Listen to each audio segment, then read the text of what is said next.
Good day mga idol, nagkakaututang tila na pala itong si Commissioner Willie Marshall at Jamie Malonzo.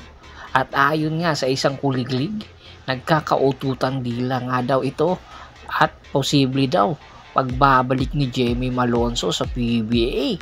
Opo, gusto kasing kausapin ni Kumi ang mga governors at gusto daw makausap ni Jamie at hihingi ng kapatawaran para nang sa ganon ay yung kanyang ban sa PBA ay mawala na. Kasi nga matatandaan nyo na kasama si Jamie Malonzo at itong si William Navarro sa bagong pinatawan na ban na 3 years sa mga player na maglalaro sa ibang liga na nanggaling sa PBA.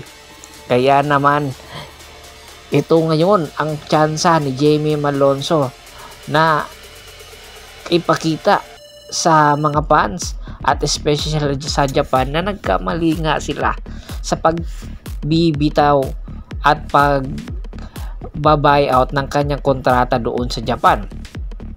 At ayon nga sa balita, hindi pala ito babalik sa Barangay Ginebra, San Miguel.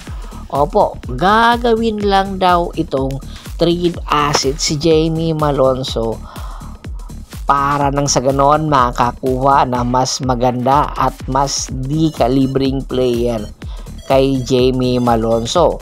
Kasi nga yung Ginebra ay ayaw na nga po nila na magbalik pa ito sa kanilang lineup. Talagang pinahiya talaga sila ni Jamie Malonzo. Pero makapagpapatawad naman daw po. Pero ayaw na nga daw ni Team Cone na isama pa ito sa kanilang final roster sa Ginebra.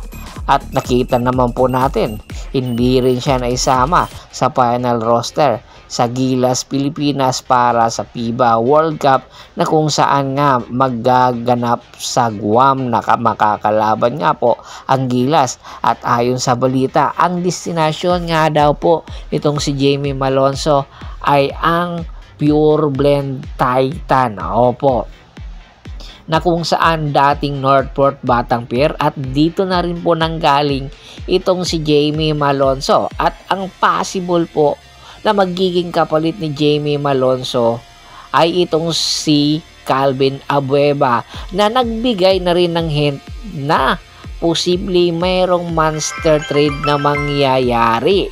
Opo, sa Facebook page po ni Calvin ay siya mismo ang nagbigay ng hint sa mga fans niya at sa followers. Kung titingnan niyo po ang Jamie Malonzo at Calvin Abueva, it's a pair trade. Ang nagkaiba lang po, mas may edad tong si Calvin Abueva. Pero hindi magmamatter po ito sa Barangay Ginebra, San Miguel. Sa ganda nga po ng ipinapakita nitong si Calvin, ay hindi po magdududa si Team Cone na kaya pa rin ito. Dahil nag-a-average ito ng 32 minutes si Calvin at nagdo-double-double sa kanyang performance. At sa katunayan, sa huling mga 3 laro ni Calvin sa Pure Blend ay nag-a-average ito ng 30 plus points game at almost 10 rebounds per game. Meron pa mga shot block, meron pa mga assist. Ganito talaga nag-improve ang performance nitong si Calvin Abueva, dahilan na si Team Cone magka-interest at isama ito sa kanilang lineup at tiyak mas lalong lalakas ang Ginebra dahil magkakaroon na sila ng isang energy guy. Kaya aabangan natin yan kung matutuloy ba ngayon at kung hindi man, baka next conference. Tingin nyo ba? Patas ba ito? Jamie Malonzo to Pure Blend Titan at Barangay Ginebra naman si Calvin Abueva? Komento na sa baba ng video at pag-usapan po natin yan. Once again, this is Percival Monteron at your service. Don't forget to subscribe my sports channel at don't forget to click the notification bell button para nga po maging updated palagi sa kwentuhan. At bago pa man natin tapusin ang ating kwentuhan, shoutout muna tayo sa ating mga solid na followers na lagi pong sumusuporta parati sa atin. Kay Kagawad kat sa kinudukusin ng Hagonoy, Bulacan, Anthony Lakialon at sa Lakialon family.